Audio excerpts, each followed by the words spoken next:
In the Soviet Union and in America, the Cold War was fought by fear. The Soviet Union raised fences against the outside world. The Gulag, the secret universe of labor camps, swallowed the lives of millions.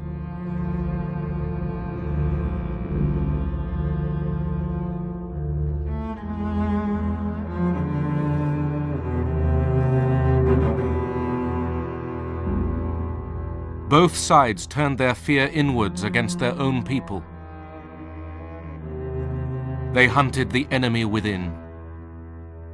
Communism in reality is not a political party. It is a way of life, an evil and malignant way of life. It reveals a condition akin to disease that spreads like an epidemic. And like an epidemic, a quarantine is necessary to keep it from infecting this nation.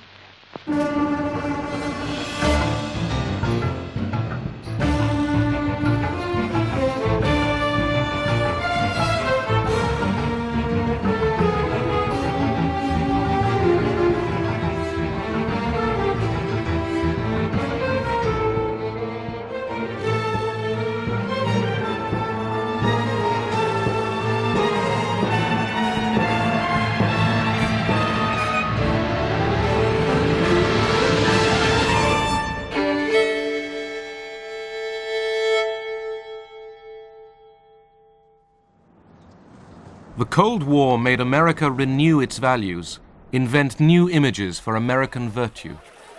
Men and women in all walks of life, we are shareholders in the greatest enterprise on earth, the United States of America, unlimited. Our strength lies in the character of our people, young in heart, independent in thought and nature, skilled of hand. American enterprise has harnessed fire and water, wind, sun, and soil to produce an abundance of everything. Was communism out to destroy all this? American propaganda said it was.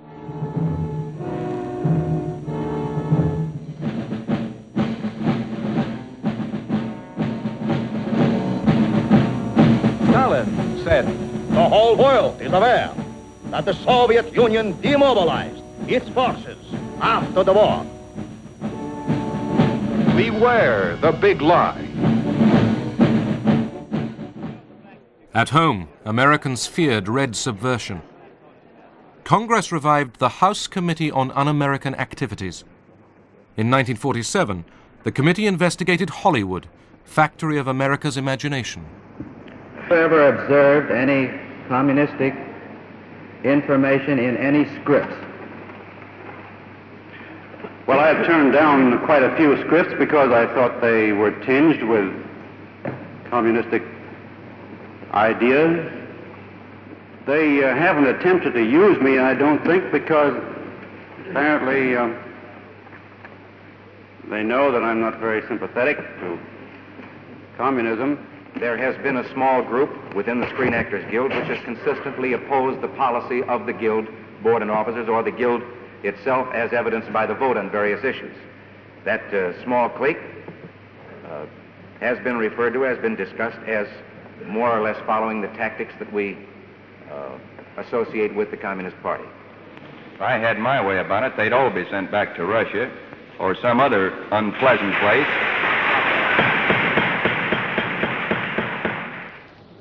10 witnesses, the Hollywood 10, defied the committee's right to ask about their beliefs. Are you a member of the Communist Party? Or have you ever been a member of the Communist Party? It's unfortunate and tragic that I have to teach this committee the basic principles of Americanism. That's not the question. The question is, have you ever been a member of the Communist Party?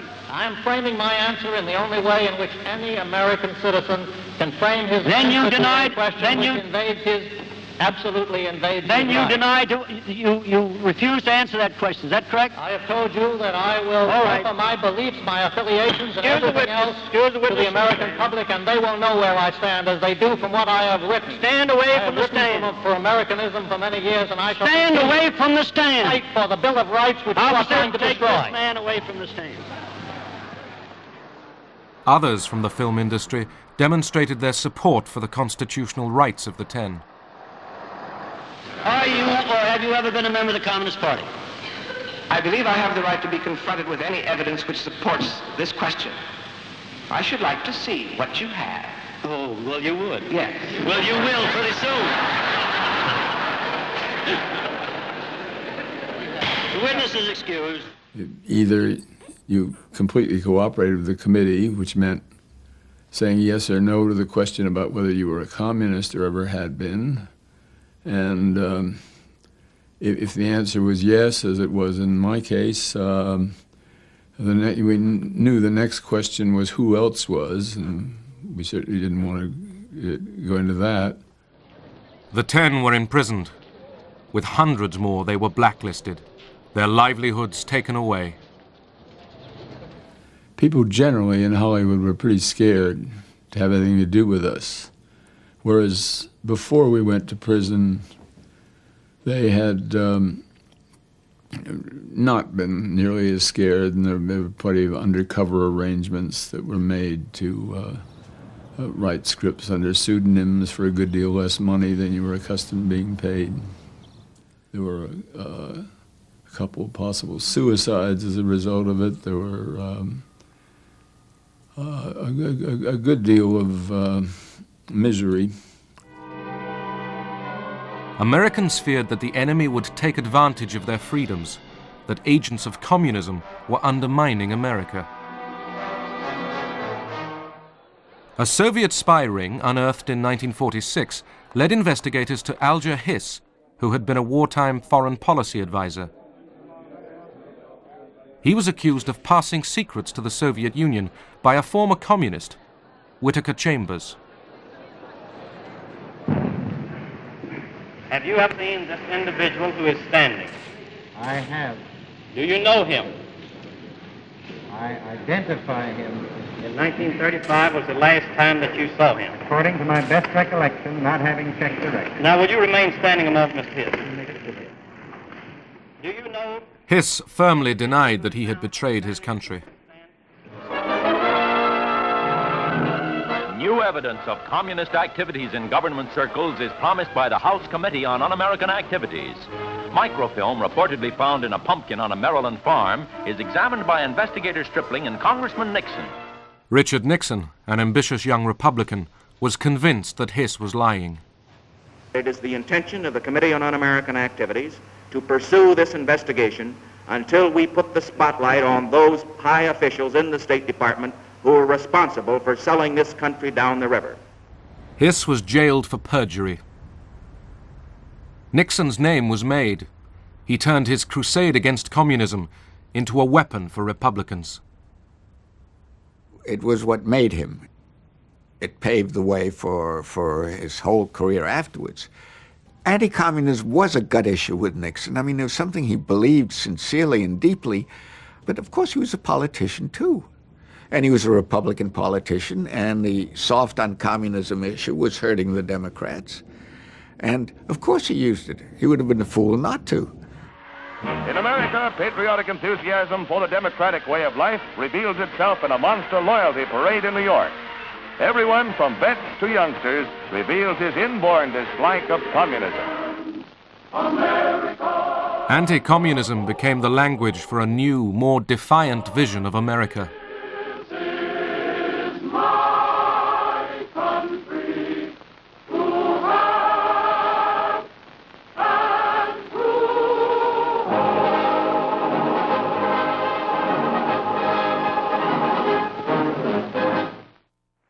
Singer Paul Robeson was open about his communist sympathies. In Moscow, he was welcome. Oh, that barge, lift that sail, you show a little grit, and you lands in the jail.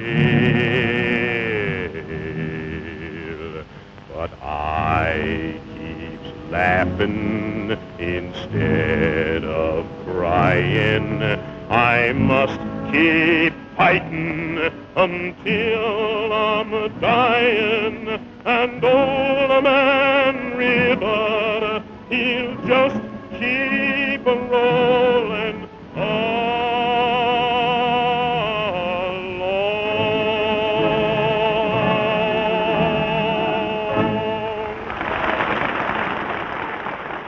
In America, people were less friendly.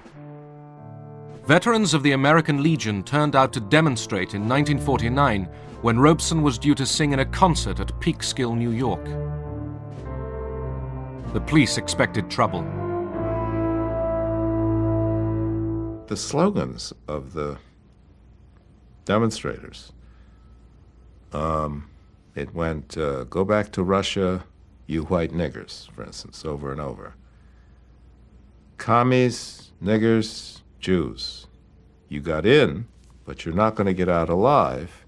Hitler didn't finish the job. We will.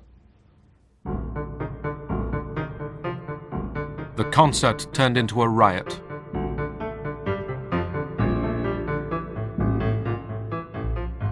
What the demonstrators done is have piles of rocks. What the state police did is make the cars go out and go 10 miles an hour through that gauntlet. So the road, I mean, cars were smashed, the windows were smashed, the road was actually slick with human blood. An interracial couple just driving through happened to arrive at that moment. And of course, they pulled the car over, they yanked the two of them out, and they said, that's Robeson Jr., we got him. And they were gonna bash the black guy's head in. Guy was standing over with a baseball bat, and a veteran, man in uniform, army uniform, said, wait a minute, that's not Robeson. I know the pictures. That's not Robeson. That's not him. The guy said, well, blankety blank is with a white woman, kill him anyway. And the soldier said, held the bat, said, no, no, that's not the American way. You don't lynch the wrong nigger. And it saved his life. Race hatred and the politics of fear had begun to merge. At home, the nation was angry and insecure. Abroad, communism was gaining force. The atom bomb explodes again in the headlines of the world. President Truman announces an atomic explosion detected somewhere in Russia, 3 years ahead of the schedule expected by the West. America's nuclear monopoly was over. Then came China. Tragedy overtook China. Armed and equipped by Russia, Red Hordes brought ancient Cathay to its knees. At the end of '49, all China sags under the red yoke. Communist leader Mao Zedong took over. America's Chinese allies, the defeated Chiang Kai-shek regime, fled with their followers into exile. Americans have always had, most Americans, a special feeling, a special attachment, a special interest in China.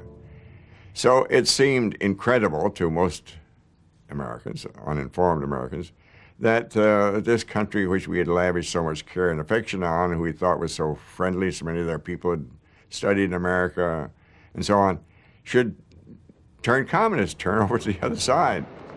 Many people felt that there had to be some explanation. There had to be some sort of a conspiracy, some sort of a plot. Republican Senator Joe McCarthy blamed traitors in the State Department for the loss of China. He launched his own witch hunt. Today, the most dangerous enemy agent is not so much concerned with the secret information about weapons as he is with infiltrating the necessary departments of the government and shaping and controlling the actions of our nation so that the enemy is progressively winning without even firing a single shot. Now, I intend to name names. John S. Service. And remember that name, if you will. I have never knowingly transmitted any information which was, shall we say, secret military plans. Service was hounded out of the State Department. I had trouble renting homes, renting an apartment in New York. And the companies, well, what did our stockholders say, you know? So the companies that I had known and had dealings with abroad, export companies, they said, sorry, we think you're a fine guy, but we don't dare touch you. One communist.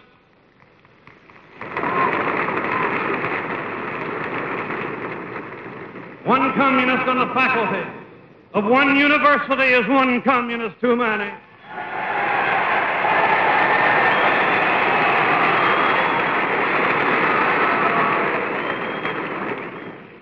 One communist among the American advisors at Yalta was one communist too many.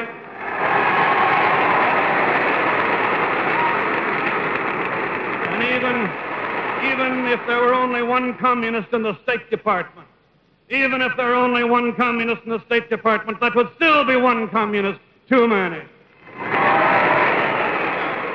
President Truman tried to dismiss McCarthy's attacks. Not a single person who has been adjudged to be a communist or otherwise disloyal remains on the government payroll today.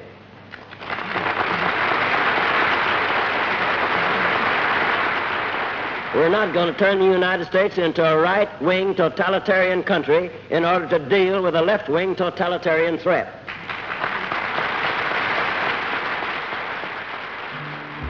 But leaders of the American Communist Party were jailed, and the persecution spread. Left-wing labor organizations were banned, radical groups indicted, demonstrations broken up. And if they put the word commie on someone, that meant that that person was an agent of the Soviets. That meant that that person was dangerous and had to be done away with. The FBI under Edgar Hoover uncovered several Soviet spy rings. They used the national interest to justify any method of locating subversives. We were using the same methods that Hoover accused the Communist Party of using, and that's getting people to spy on their friends. And this was one of the criticisms he had of the Communist Party. I felt guiltless. What had I ever done wrong? I'd never even gotten a traffic ticket. And here I was called before, in public, a state Senate investigating committee about my beliefs. I felt very, very wronged, and I felt that I had to not only uphold myself, my reputation, but that of my fellow teachers, my fellow union members, my fellow citizens. We would talk to children, if they were in college, about their parents, and we talked to parents about children, and we talked to the neighbors about those people, and then if someone did seem halfway sympathetic in the Communist Party, we talked to them. It was totally damaging to what we deeply believed America was supposed to stand for. In the 1952 presidential election, General Eisenhower, the Republican candidate, chose the red-baiting Richard Nixon as his running mate. Eisenhower mocked the Democrats for being soft on communism. The future of this country belongs to more courageous men. It belongs to men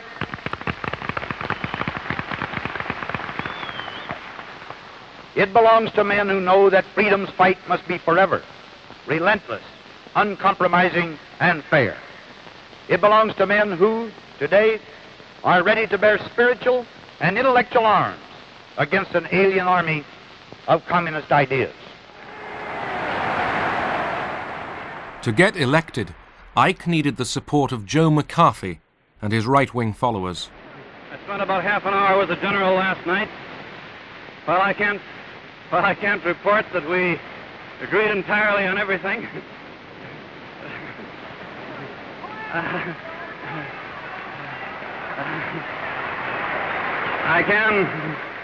I can report that when I left that meeting with the general, I had the same feeling as when I went in, and that is that he's a great American, will make a great president, an outstanding president.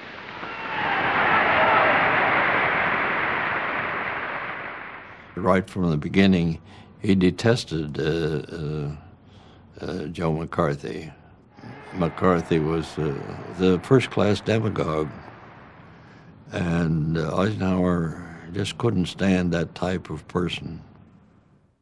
Eisenhower's old wartime commander, General Marshall, was accused by McCarthy of treachery. Intimidated, Ike dropped words praising Marshall from an election speech he made in McCarthy's home state. He was roundly criticized for that, because it seemed to indicate that he was influenced by McCarthy. of the Alger his case as a red herring.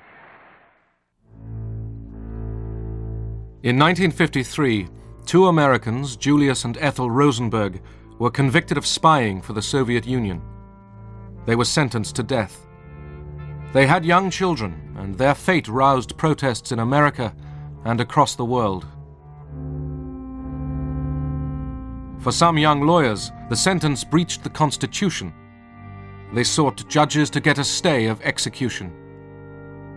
Judge Frank looks at us, and he says something that we have never forgotten.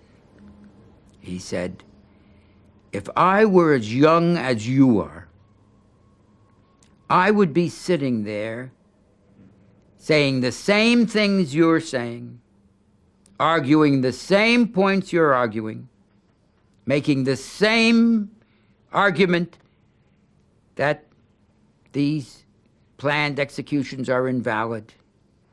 But when you are as old as I am, you will understand why I cannot do it."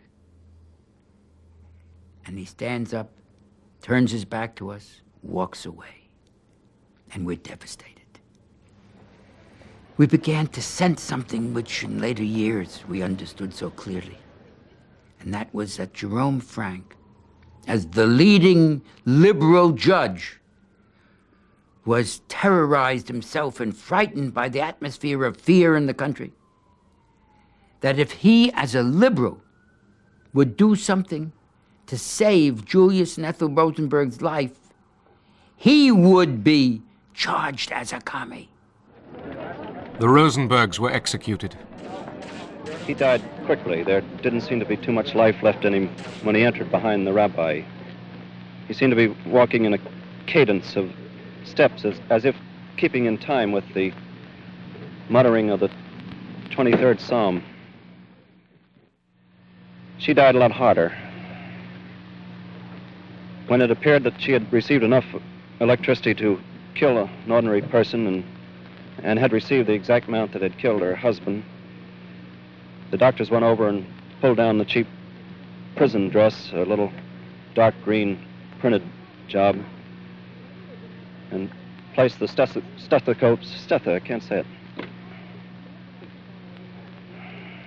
placed the stethoscopes to her, and then looked around and looked at each other rather dumbfounded and seemed surprised that she was not dead. And she was given more electricity, which started again that kind of a ghastly plume of smoke that rose from her head and went up against the skylight overhead. After two more of those jolts, Ethel Rosenberg had met a maker. She'll have a lot of explaining to do, too. Thank you. McCarthy now denounced leading Republicans and even senior army officers as communist sympathizers. But he had gone too far. Political opinion swung away from him, and his enemies gained courage. The names of communists. You say to the army. You've done enough. Have you no sense of decency, sir? At long last, have you left no sense of decency? It all sort of came to pieces. And then there was this move to censure him, and he fought that very badly. Now, a number of us were advising him on how to handle that, and he agreed to everything we said, and then he did just the opposite. You have been here trying to smear the staff of this committee. The young men who have been working to uncover communists, you jump up and run away without answering. McCarthy's power collapsed as the politicians walked away from him. But the spirit of McCarthyism, the smearing of dissent as communist treason, stained American democracy for decades. In the Soviet Union, all dissent was suppressed.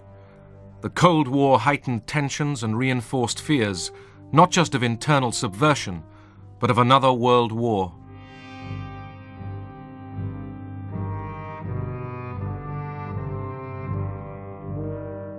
Obsessively, Stalin spoke of the danger to world peace, the need for vigilance against internal enemies. Conformity was enforced by police terror and by a slavish cult of Stalin's personality. He became godlike, his icon worshipped everywhere.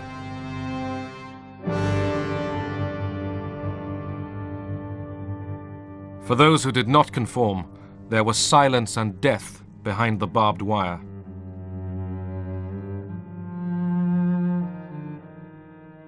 The Gulag, the secret empire of concentration camps, stretched over 4,000 miles from the Baltic to the Pacific.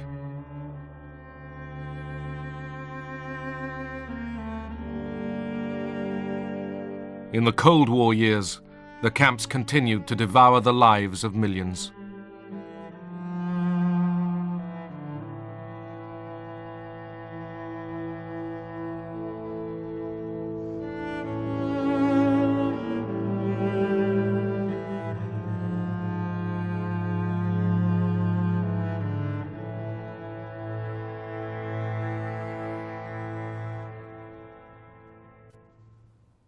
Stalin's control now extended beyond the Soviet Union. This was a new empire, run by local communists, trained to obey Moscow. American propaganda targeted the fate of these satellite nations. The battleground of peace today is that strip of strategically located countries stretching from the Baltic to the Black Sea. They are not big countries geographically, but they contain 70 million freedom-loving people, our kind of people, who share our culture and who have sent millions of their sons and daughters to become part of these United States. Some call these countries the satellite nations. More accurately, they are the captive nations of Europe. My name is Ronald Reagan. Last year, the contributions of 16 million Americans to the crusade for freedom made possible the World Freedom Bell, symbol of hope and freedom to the communist-dominated peoples of Eastern Europe. In Western Berlin, great crowds turned out to see it raised to the tower of the West Berlin City Hall. The campaign was secretly funded by the CIA. As well as fine words, Americans sent armed exiles back into the Soviet Empire. This was the effort of the CIA, and the young refugees were recruited. They were trained in haste in all kinds of subversion, sabotage, intelligence. They were given cameras, the short radio stations, codes, and were simply sent there.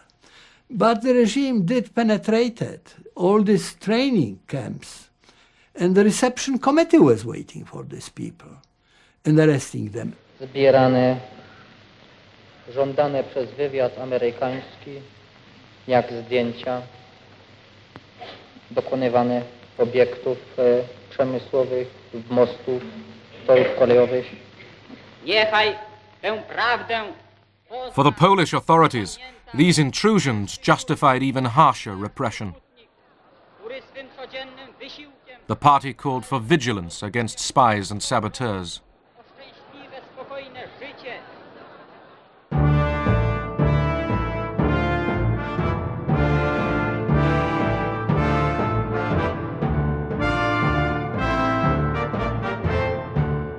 In 1948, Stalin began to tighten the Soviet grip on Eastern Europe.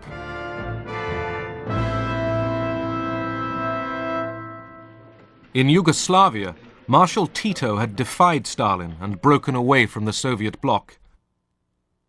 Moscow abused him as a traitor, a deserter to the camp of American imperialism. Stalin moved fast to prevent Tito's mutiny spreading to other satellite states, like Czechoslovakia.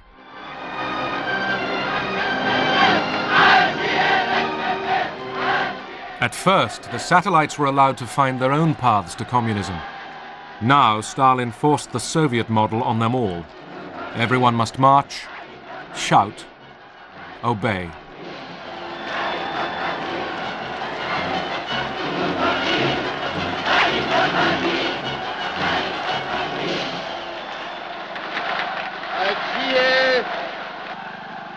spáse sovětských národů a mírové fronty celého světa, veliký Stalin. To subdue protest, Moscow ordered show trials of leading East European communists. In Czechoslovakia, Rudolf Slansky, party secretary, was among those chosen for sacrifice. Stalin needed to discipline his new camp, his new empire. And he disciplined it to such an extent that people living in those countries should not develop any idea of being able to do anything except what he orders them to do. And one of the methods of discipline was terror. Slansky was charged with Titoism, spying, and sabotage. His confession was fiction, drafted by Soviet advisors. To tedy znamená, že na začátku své politické činnosti před orgány buržázní moci jste si vedl jako oportunista a zbabělec a ne jako komunista. Je to. Готовились предварительные следственные заключения. The initial investigation results were prepared and checked. If the evidence in these cases didn't meet the aims of the security services, then it was altered. Really, it was a fabrication to prove what otherwise couldn't be proved. Jaký to řetěz otřásajících zločinů. Avšak přes rafinované spiklenství a záškodnictví, přes lstivou obojetnost a hanebnost svých prostředků nedosáhli svých cílů. Byli rozdrceni. The key was the confession of the indicted person. And then there was no need of any proofs. As soon as the confession was obtained, that was enough for the trial and the sentence. So we were put at the disposal of the secret police with almost unlimited powers over us to bring us into a state where we were prepared to make that confession. To bylo týrání. It was torture. Kde na mě oni řvali a nadávali. They were shouting and swearing at me. I had to look into their eyes.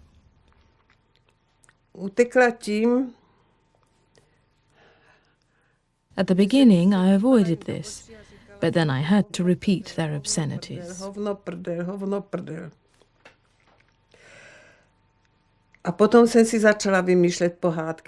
Then I started to make up fairy tales for my son. I got into an imaginary world of castles and princes and animals. So when they shouted at me, I didn't have to answer them. I only looked into their eyes while I was making up these fairy tales.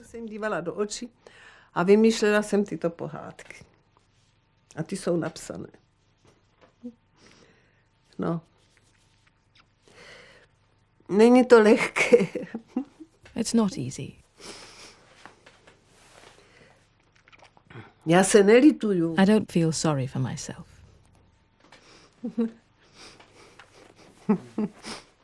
Everything was rehearsed, the final text prepared for the trial, consisting of questions which were put to one by the general attorney and the president of the court and so on, were listed, and your answers were listed. Přišel jsem do dělnického hnutí jako člověk buržázního původu. Můj otec byl zámožným vesnickým obchodníkem. Vyrůstal jsem v prostředí obchodnické rodiny a to ovlivnilo mé osobní vlastnosti a můj charakter. Vstoupil jsem v roce 1921 do komunistické strany a přišel jsem tam s různými maloměšťáckými názory, kterých jsem se nezbavil. To vedlo k tomu, že jsem se nestal skutečným komunistou a že jsem jako komunista nejednal. Slansky and 10 others were hanged in December 1952, their ashes scattered over the ice on an unknown country road. Stalin had shown his power. While he survived, it meant death to disobey him.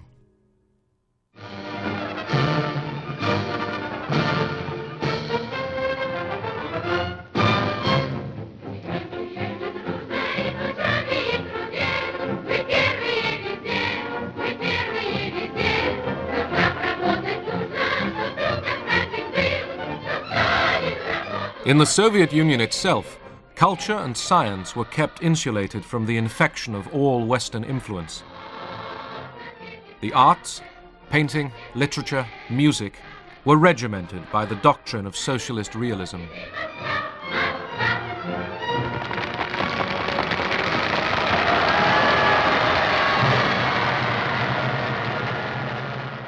Мне кажется, что участие Сталина Stalin's interference with the work of the Bolshoi theatre was done with love and good taste. и любовью.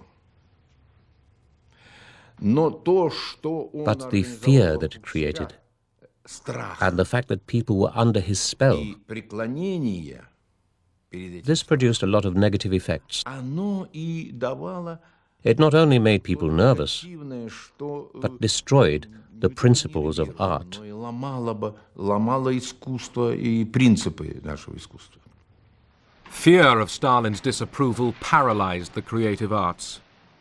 Dmitry Shostakovich was reprimanded by the party for departing from the principles of socialist realism.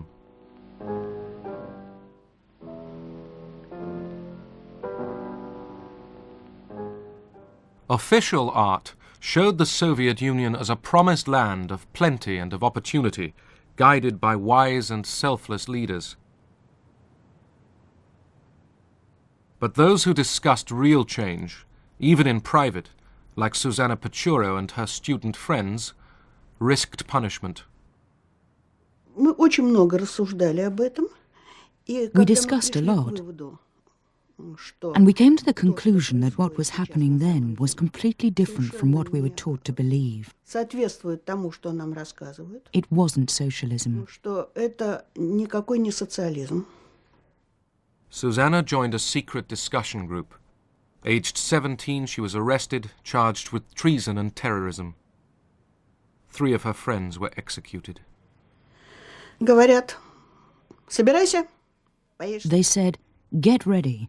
You come with us. Собираться, одеваться.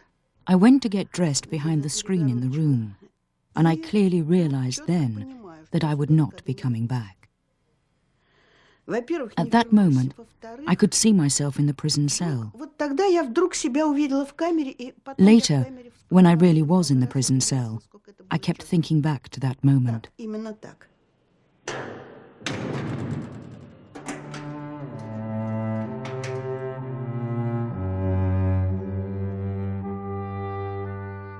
Over the years, millions shared Susanna's fate.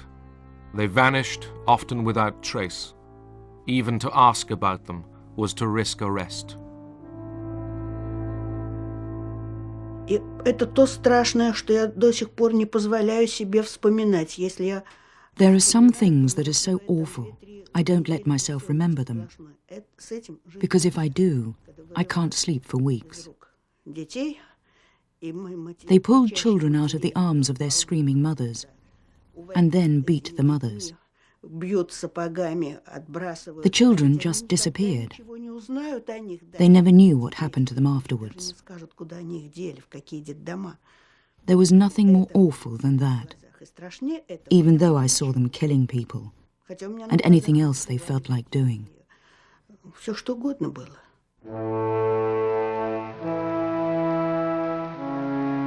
In 1952, Stalin presided over the 19th Congress of the Soviet Communist Party. The hall was packed with foreign delegations gathered to honor him.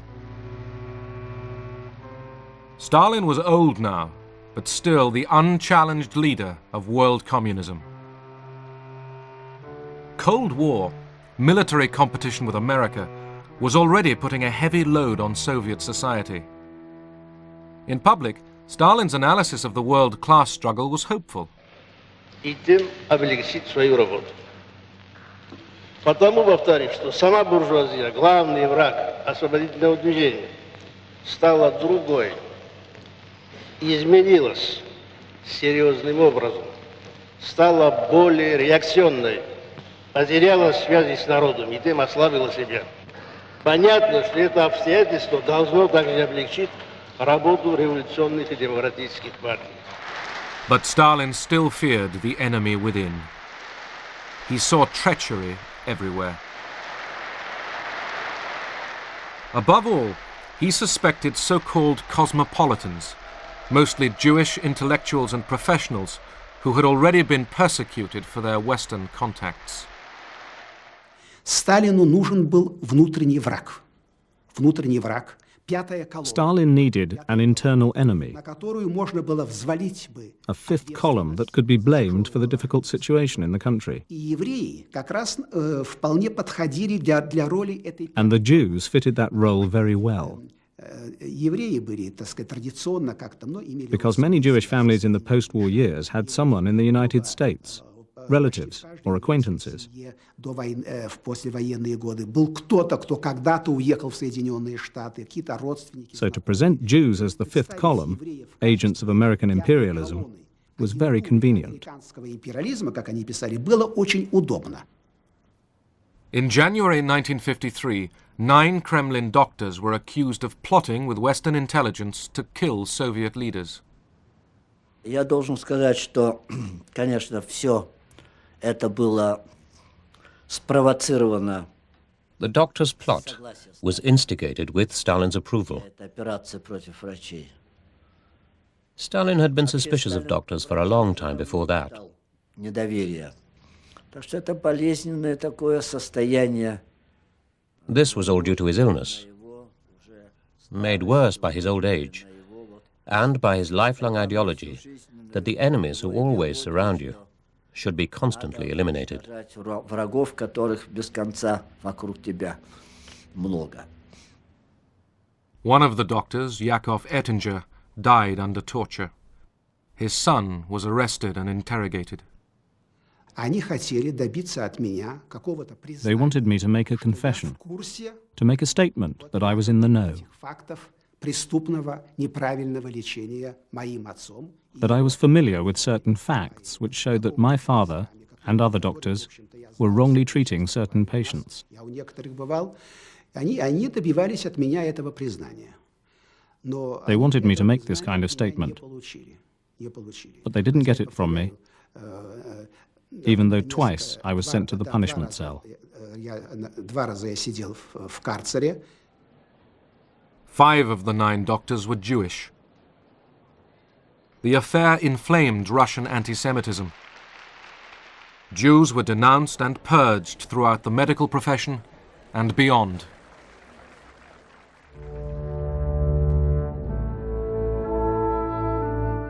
Suddenly, one winter night, Stalin collapsed with a brain hemorrhage. No one dared to treat him as he lay half-conscious on the floor. Eventually, on the 5th of March 1953, he died.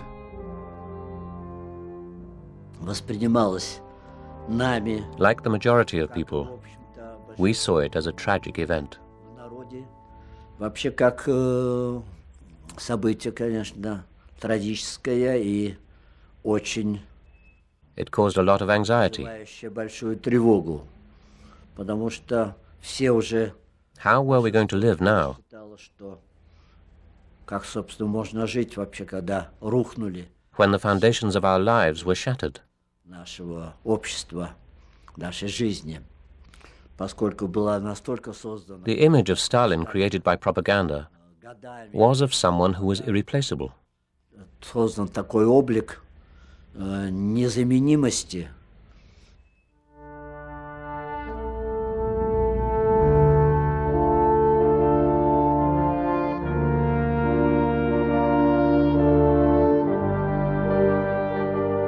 Stalin had towered over the Soviet Union in peace and war for more than 20 years. Even those who hated him could not imagine a future without him.